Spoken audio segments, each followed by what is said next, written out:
All right, gang, more on exponential and logarithmic functions. A lot of professors will just kind of introduce these and work a few problems. But I think logarithmic functions for the content of MS 1700, I think logarithmic functions are probably the hardest thing that we do. We'll run into something called linear programming here in, well, I guess a couple of weeks. And it's kind of challenging too. But really, the rest of the class is actually kind of fun, especially the second half. We'll do all sorts of cool things. We'll buy boats and buy cars and spend all sorts of money and see how all that works financially. So we'll learn how to calculate payments and things like that. But anyway, let's do a little bit more on exponential logarithmic functions. So what I've done, I've downloaded a couple of worksheets on Blackboard, and I've got a couple of emails about what do we turn these things in. Now, you don't turn them in, but I will tell you what I highly recommend. When I download on, and this will be the way that I'll teach a lot. I'll like kind of introduce the subject, whatever it may be, and in this case, exponential and logarithmic functions, and I'll teach it, and then I'll have you practice it. So what I'll do is I'll usually put up one, two, maybe three or four, who knows, worksheets, and this actually works best if you will try the worksheets before playing the video to see how the worksheets or the problems with the worksheets are actually worked. So it gives you a chance to kind of simulate the kind of stuff you're going to do on an exam. You don't have to be mastered at it just yet, but we will need to be by the time we get to the first exam, which is coming up here in a few weeks. But we'll talk about that later. But anyway, let's get busy. I've talked enough. The first problem says the market price of a hybrid sedan, which is represented by Y, and it's in dollars. X years after it was purchased can be modeled by an exponential function. So we're given the information, find the exponential function given at the price 2 years after purchase and the price 6 years after purchase. So we have the price 2 years and 6 years after purchase. Now you can do this a couple of ways, but one thing I do want you to realize is we have one ordered pair, which is 2, 94, 55, and we have the ordered pair 6, 4485. So just as you would expect, we have a decreasing function over time. So as time gets bigger, our function value is decreasing.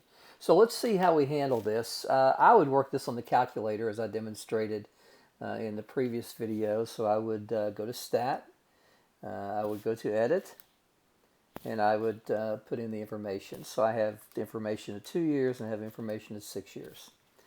Now, we have 94.55 and we have 44.85.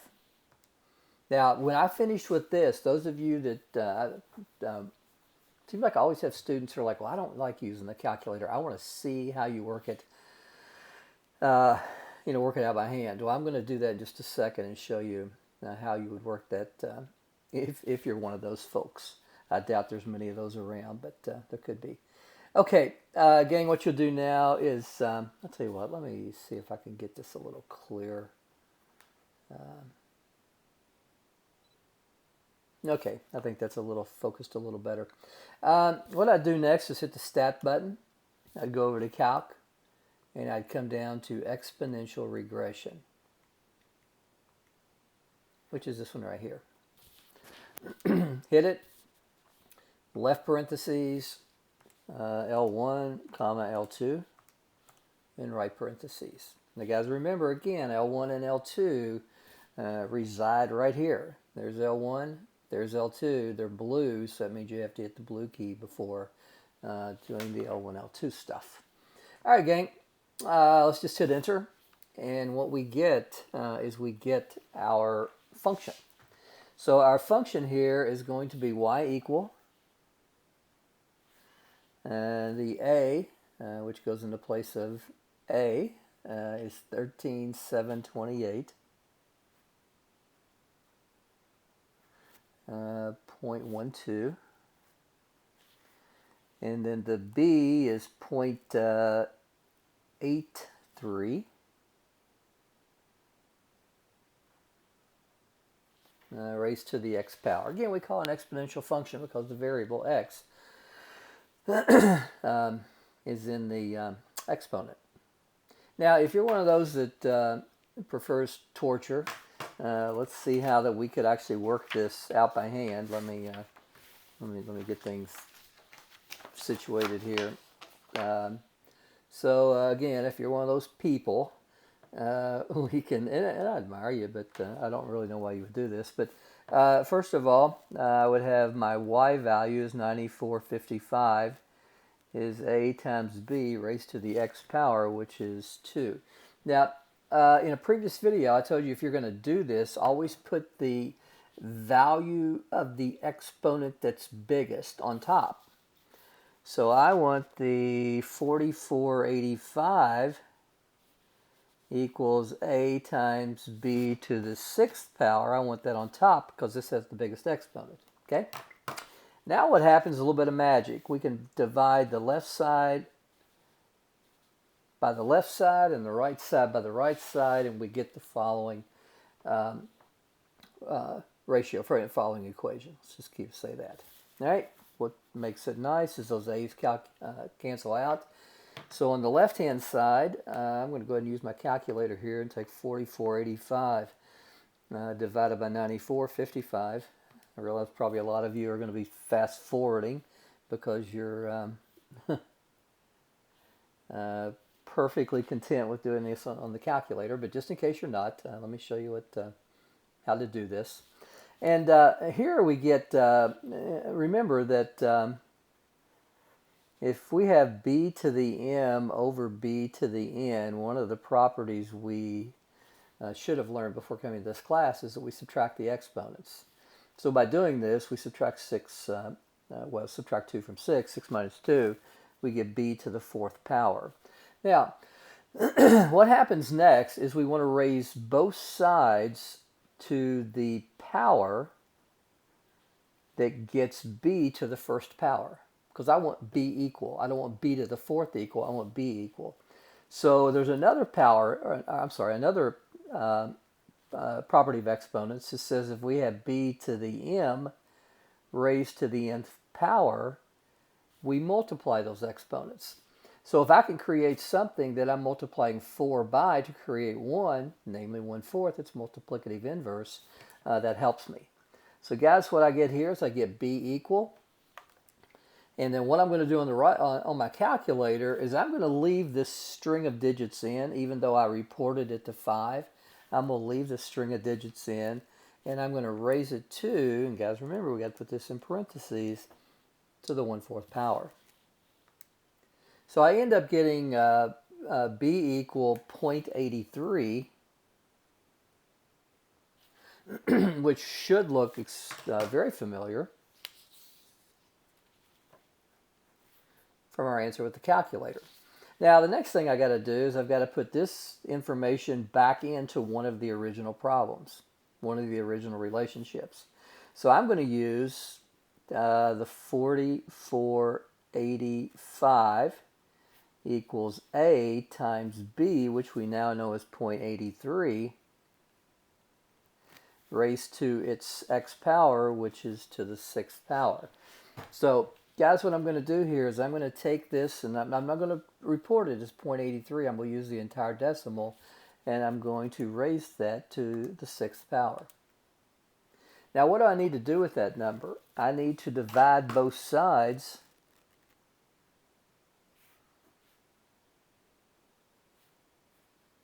by it. Well, that'll nicely cancel out. So ultimately what I need to do is I need to take 4485 and divide it by that number right there. Well, I can do that on my calculator really nicely by going second function answer. That ANS key right there will bring the answer completely expanded down to this line So it brings the answer from the previous line down where we can use without typing all those digits in. So guys, we get there 13,728.12.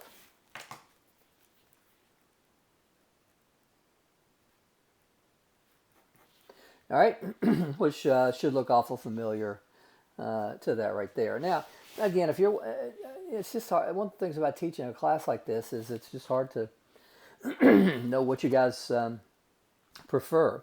If I were taking the class, I would prefer this because using the calculator, even though we get the same answer, it doesn't matter. First of all, it's quicker, and you don't have the opportunity to make an arithmetic mistake. Or really not an arithmetic mistake as much as transpose numbers and it's just all sorts of stuff we could do. I did a video earlier this semester. Maybe it was the semester before. I don't remember exactly what it was, but the answer was something like 13,728.12, and I put down 1372.812. I moved the decimal over. Well, from there on out, all the answers were wrong. And I'm pretty good at this stuff. I do it for a living. All right, gang, part B. What was the purchase price? Well, the purchase price is going to be the value that's right here.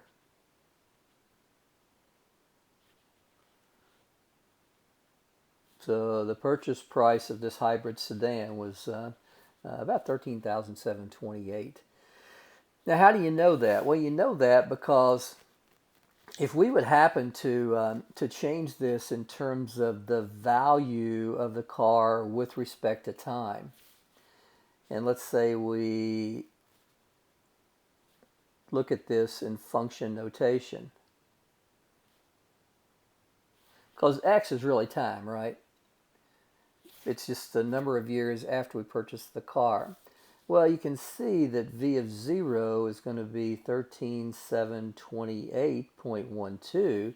V of 0 is clearly when no time has elapsed, so it represents purchase price, times 0.83 raised to the 0 power. Well, guys, this part right here, anything raised to the 0 power is just 1. So 1 times 13,728.12 gives us the purchase price of 13,728.12. Now this is a little bit harder here. Approximate the percentage that the car depreciates each year. What you have to do is you have to think of the value that's in the parentheses as 1 plus some value raised to that power. Well, what we have here is we have actually to get 0.83 from 1 plus, it should make sense to you that we would have to subtract 0.17. So simplifying this, we can see that 1 minus 0.17 becomes the 0.83 that we get in the parentheses. Now, a lot of times this will be plus. Like when we make an investment, we get like 5% on our investment. This will be 1 plus 0.05 if it's compounded annually. If we get 22%, it'll be 1 plus 0.22. If we get 30%, it'll be 1 plus 0.3. So I think you get my drift. When we have something that's depreciating or losing value, then this value in here is going to be less than 1. It's going to be 0.83. And I'll tell you, I think it's going to be worth seeing what actually happens here. Okay, so let's just take the 94. Well, we know that the purchase price was 13,728, and I just want to demonstrate to you what happens here. 13,728 point what was it? 12. Now, the first year that thing's going to depreciate by 17%.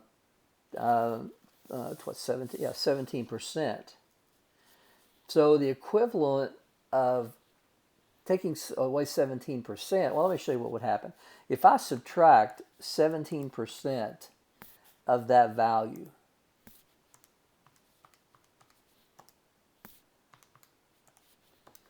I get that. But there's a much quicker way of doing that. I can just take 13,728.12 times 1 minus how much we're decreasing.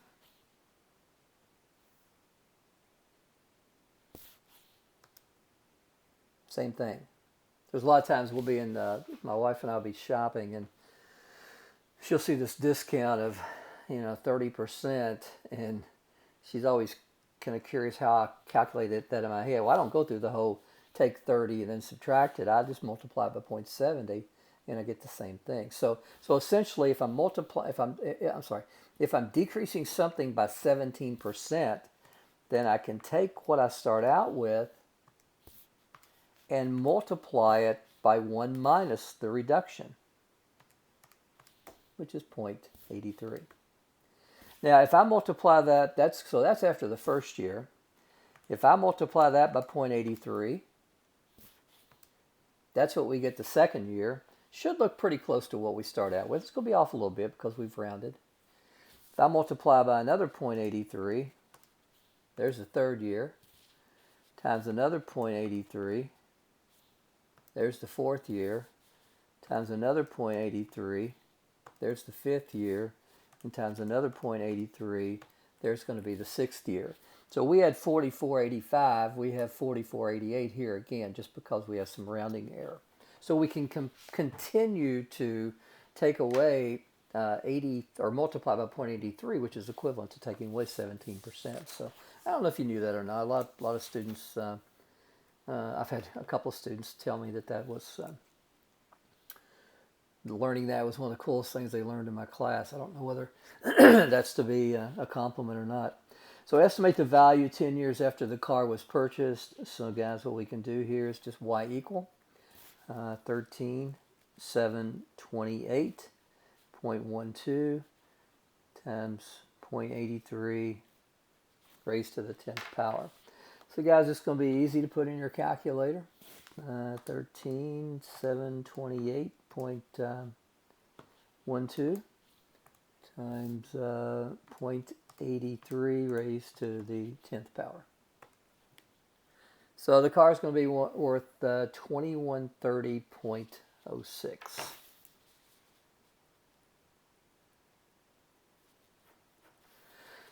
Okay. So guys, if you get one of those on something like that on your first exam, I expect really, really, really good results. All right, second page, we're going to get into some logarithms, okay? Now, change each logarithmic form to an equivalent exponential form. And guys, I'll tell you, I think I told you this in the previous video, my mind doesn't work in logarithms. My mind works naturally in exponential form.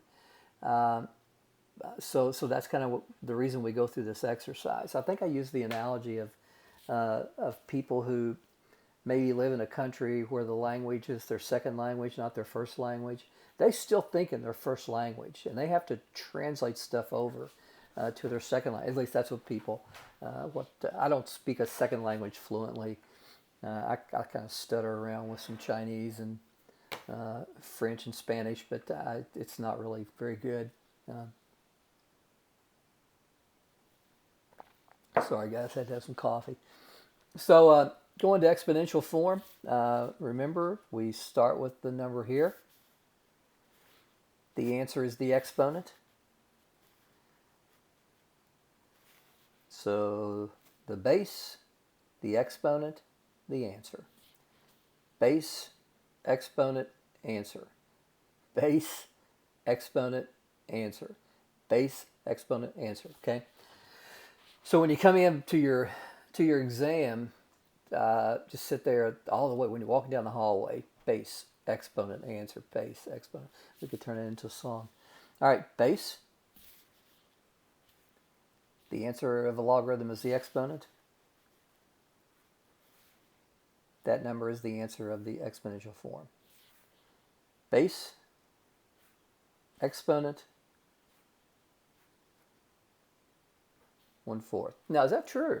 Now, I know it's true, but I'm just curious, do you know 2? Do you know that 2 raised to, you guys have got to use this key, the negative 2 power is 1/4. When you say, well, it's 0.25, there's actually something you got right here on your math key that will change a decimal. I'm sorry, will change a decimal to a fraction. So 1/4. And vice versa, it'll take a fraction to a decimal too. So if you have something like point, I don't know, 285, and you want to know what the fraction is, hit your math key, hit your first key, and it'll tell you what the decimal is in lowest form. So 57 out of 200. So that's kind of a cool feature of your calculator. All right, gang, change each exponential form to an equivalent logarithm form. So we're going to have log. Now our base is what we raise the power to. The answer of the exponential goes next. And the exponent is the answer to the logarithmic form. The second one isn't even in exponential form, so we have to have 6 is 36 to the 1/2 power.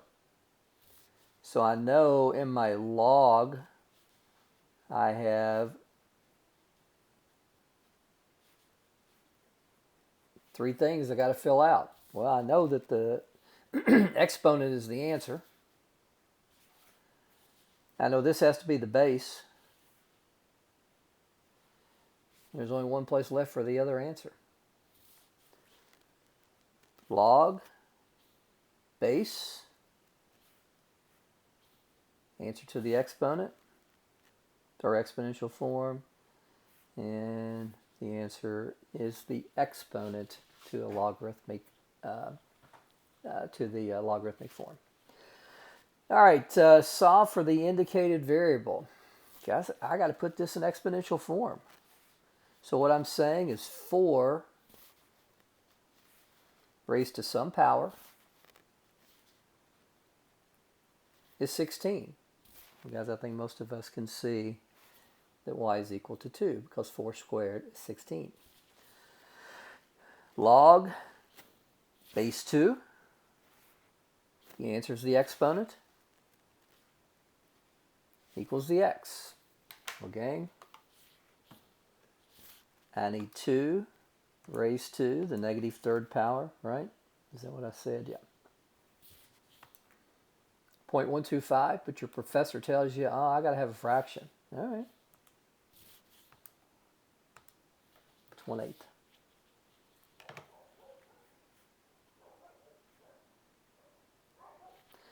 Solve for b. So we're solving for the base. So we have some number when raised to the second power is 100. You can look at this and you can see, well, 10 squared is 100, so b has to be equal to 10. All right. Number 5. I'm putting this video up at home today, and I'm expecting a package from UPS, so I'm sure it'll happen while in video, and so just to let you know.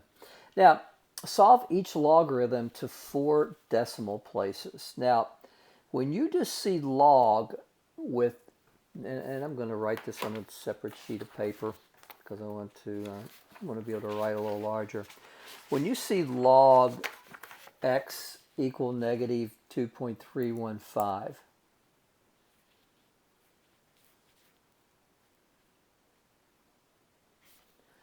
there's no base given, is there?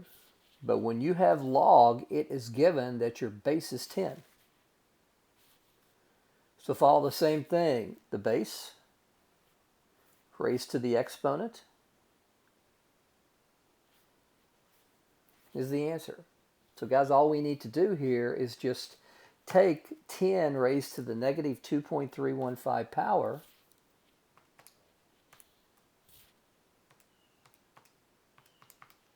I did say 315, didn't I? Yeah. And our answer is 0.0048. Now, how far did we say to go out? 4 places?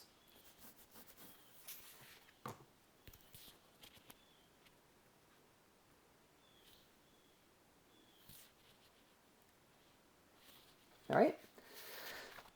Next problem, natural log equal 2.386.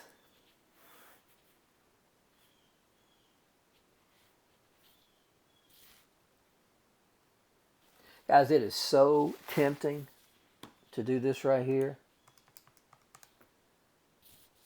And if you wake up tomorrow and want to get all these problems wrong, do that. Do that. That's not what the answer is. The answer here, when we have natural log of x, we're saying that the base is e. This is the exponent. And all we want you to do is put that in your calculator. So e, which, guys, is right there,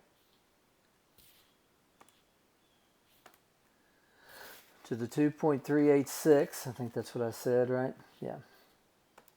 Is 10.8699.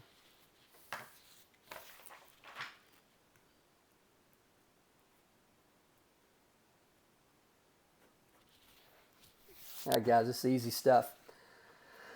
But you gotta, no, it's not easy stuff either. It's easy for me because I'm a geek. But it becomes easier if you'll just follow the rules that I'm giving you. Make sure you think about logarithms in terms of, I'm going to get my paper settled here and get it all straightened up. Think about logarithmic form in terms of exponential form. All right, gang. Same thing here. Base 10 raised to the x power is 2. So what are we going to do? We're going to take the log of both sides.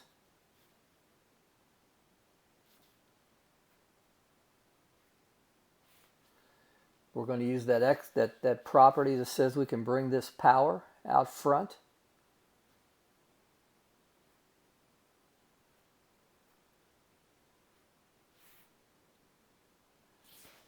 The log of 10 is 1, if you don't believe me.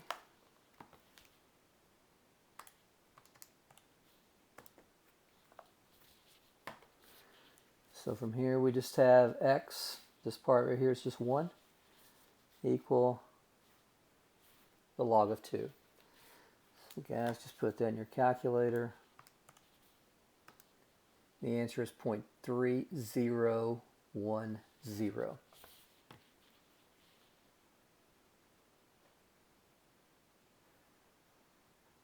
Now, how do we know it's true? Let's check it. 10 raised to that power better give us 2, and it will. E to the x. The inverse of e to the x is natural log. So we're going to take the natural log of both sides. Bring the x out front, as we know we can do. The natural log of e, just like the log of 10. Let's try it out. Just make sure there's no crazy business here. So the natural log of e to the first power is just going to be 1. So the natural log of e is 1, so what we end up here with is x equal the natural log of 6. I can't do these without the calculator. I can estimate them. It's 1.7918. Now guys, I changed that 7 right there to 8 because that next digit, the 5th digit, tells us right up here, round to 4 decimal places. So I come out to the 4th, look at the 5th, if it's 5 or bigger, I change that to an 8. So 1.7918.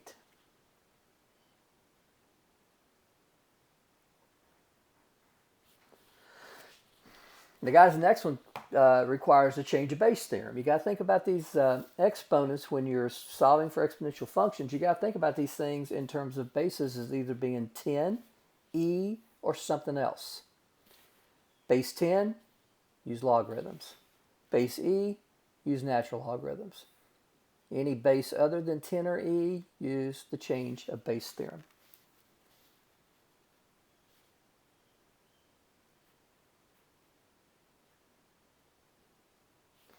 We can go either log.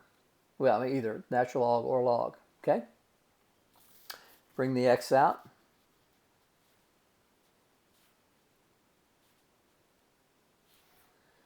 Divide both sides by the log of 3.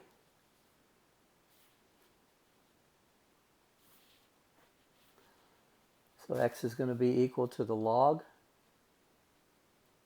55 divided by the log of 3. So the log of 55 divided by the log of 3. So the answer is 3.6476.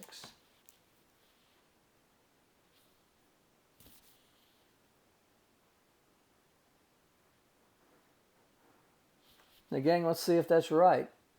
If we take 3 and raise it to that answer, we should get 55. And we will, because it's the right answer. All right, next problem, solve for y. So what we got going on here? Can you look at that and make heads or tails out of it? Neither can I. I have to put it in exponential form. Base,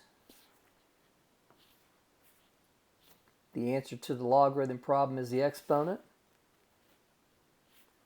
38.25.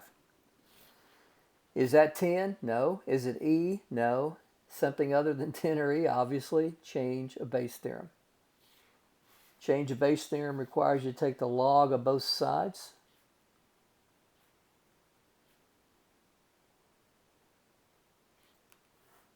Just exactly like we did right back here. Bring the y out front.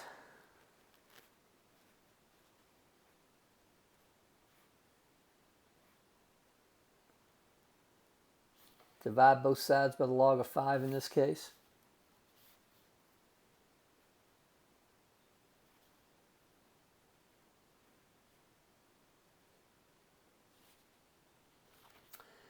So, ladies and gentlemen, y is going to be the log of 38.25 divided by the log of 5. So 2.2642.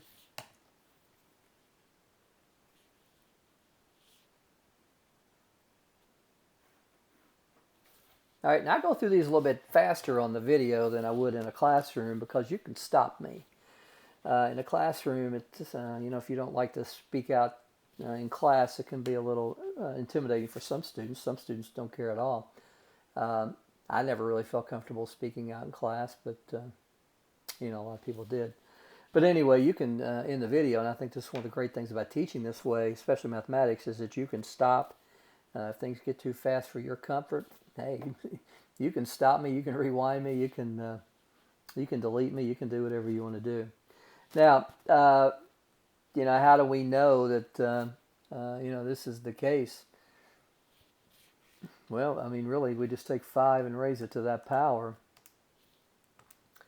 and we'll see we get 38.25.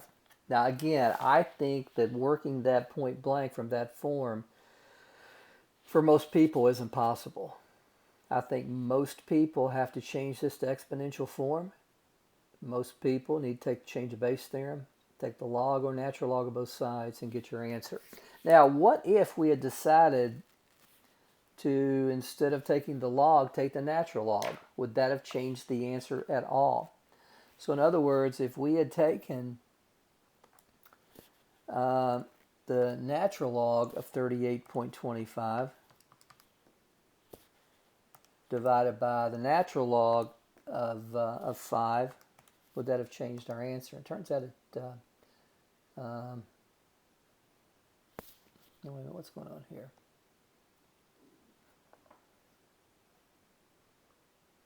$38.25. So the natural log of 38.25 divided by the natural log of 5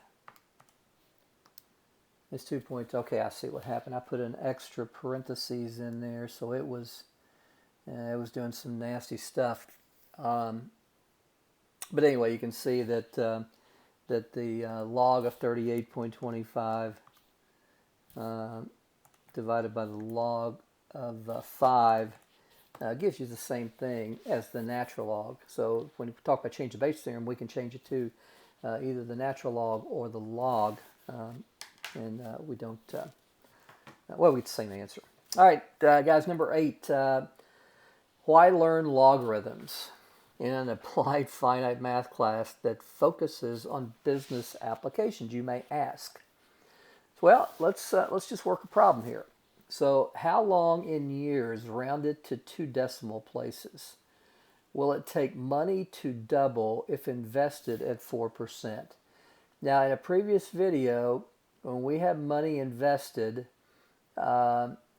we saw that we could use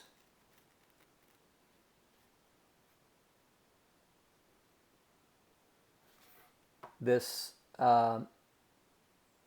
this formula. Now, it doesn't say otherwise, so we're going to assume, and I'll tell you what, let me go through each one of these with you just in case you forgot from the previous video. A is the ending balance, P is the beginning balance, R is your rate, N is the number of times compounded per year. Same thing, time is always in years. Always in years. So if somebody throws this at you that they've invested their money for 24 months, you got to convert it to years and put a 2 there. Now, when we assume that the compounding periods is equal to 1, which is an annual compounding, which we would assume if there's no other compounding information given, then this nicely becomes this right here. Because if n is 1, r over 1 is r, and n times, 1 times t is just t. Now, let's see what happens here. How long will it take money to double if it's invested at 4%? So if we start out with p dollars and it doubles, then we're going to turn that into 2p. And if our rate is 4%, we end up with this, which nicely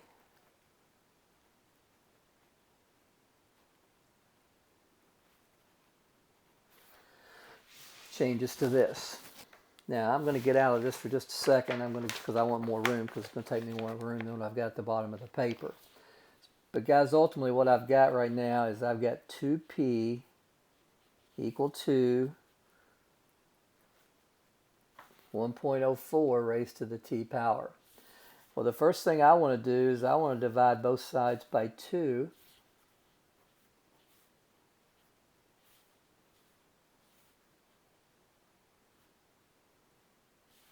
Raised to the t power.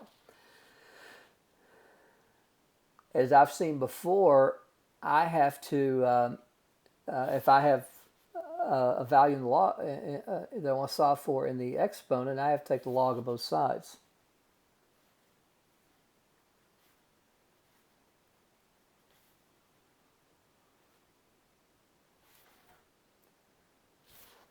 Bring the exponent out.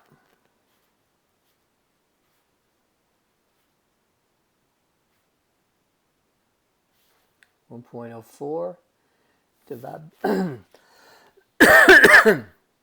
divide both sides by wait a minute, gang. I have completely messed this up. Does anybody see what I did?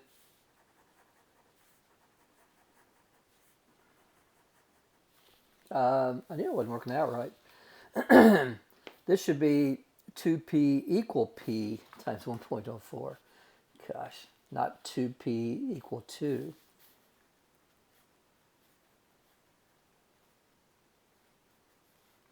All right, much better. So guys, let's divide both sides by p instead of 2. Duh. So I have 2 equal 1.04 raised to the t power. Now I want to take the log of both sides.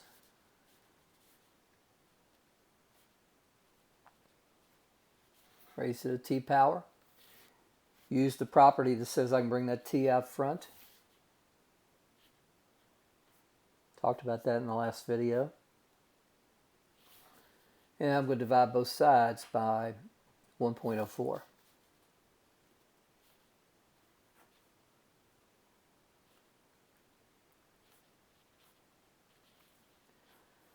So guys, how long is it going to take for money to double at 4%? Well, that's going to take the log of 2 divided by the log of 1.04. So it's going to take about 17.7 years.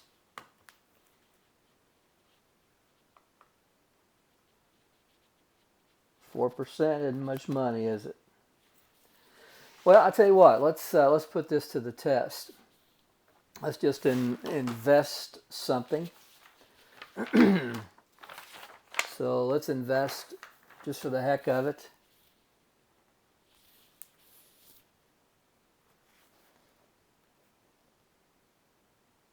$10,000 at 4%,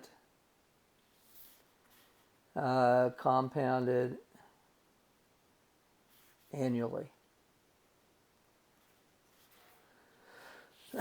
So we know that A is going to be our initial investment times 1 plus 0.04 raised to the t power. So A is going to be 10,000 raised to the t power. I can, for convenience sake, take that to the x power. Okay, so y equals.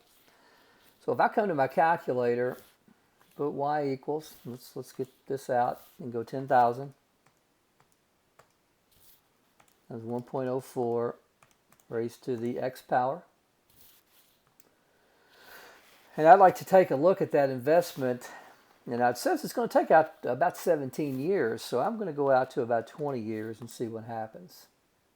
Now remember, I don't need to worry about my y min and y max because I showed you something in a previous video that says as long as my y min is less than my y max, I can go hit that zoom fit and it will graph my function adjusting the y's to give me the best picture given the x's that I put in the calculator. But what I want to do here is I want to come over here to table. So I want to go second function table. First of all, I want to go set my table. So let's go set it to 0. And let's go up by 1 year.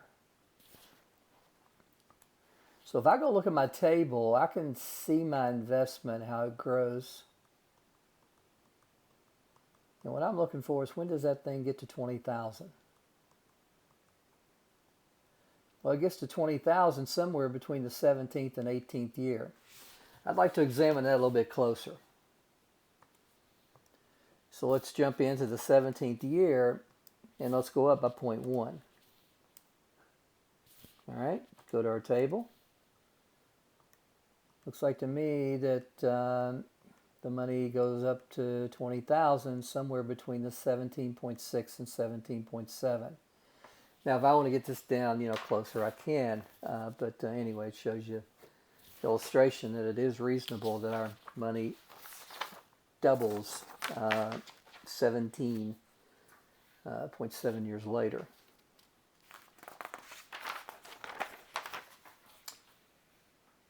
All right, number 9, create a formula that could be used to calculate the doubling time for any investment for various rates when compounded annually.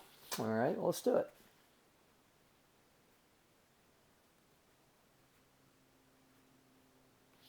So instead of having R equal 0.04, we're just going to let R be R. But if this P doubles,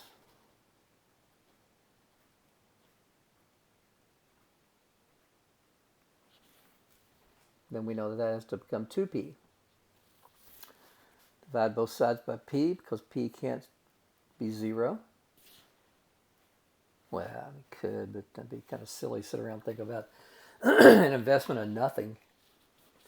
And what we get is we get 2 equal 1 plus r raised to t. Now I'm writing it like this for a reason. What we go do now, take the log of both sides.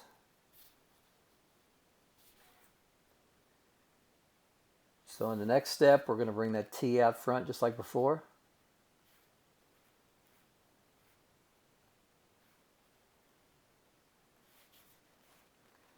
And we should see very easily that t is going to be the log of 2 divided by the log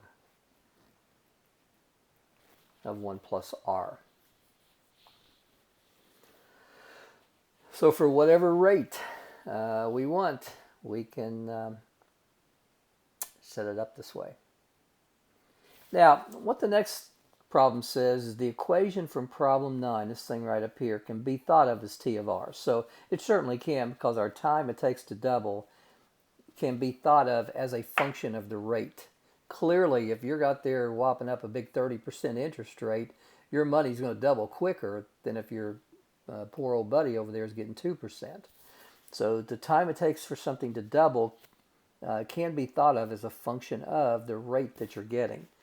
And we just saw that you can find that by taking the log of 2 divided by the log of 1 plus the rate that you get. All right? Graph the function. So guys, when we graph, we're going to have to think of this in terms of y's and x's.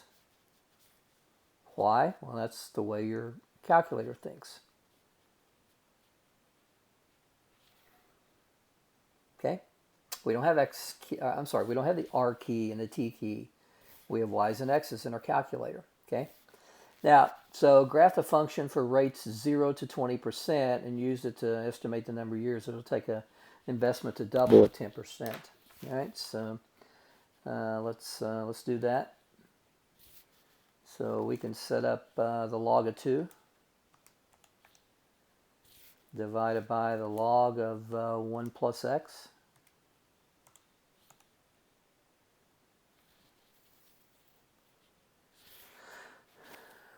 We want to range this from, what did we say, 0 to 20%. Guys never use 20% in calculation, always change to a decimal. And down here, it doesn't matter. Just make y max bigger than y min. Because you got a key that'll set your y's for you. And as you would think, I mean, it's a decreasing function because the time it takes for something to double decreases as you get a bigger interest rate. Now, what I ask you to do here is calculate the number of years it'll take for an investment to double at 10%. Well, I can go second function calc, put in value, put in 0.1, 10%. Guys, it's going to take 7.3 years for your investment to double. Beauty of this is you can fluctuate your interest rate. Well, what if you could get 15%?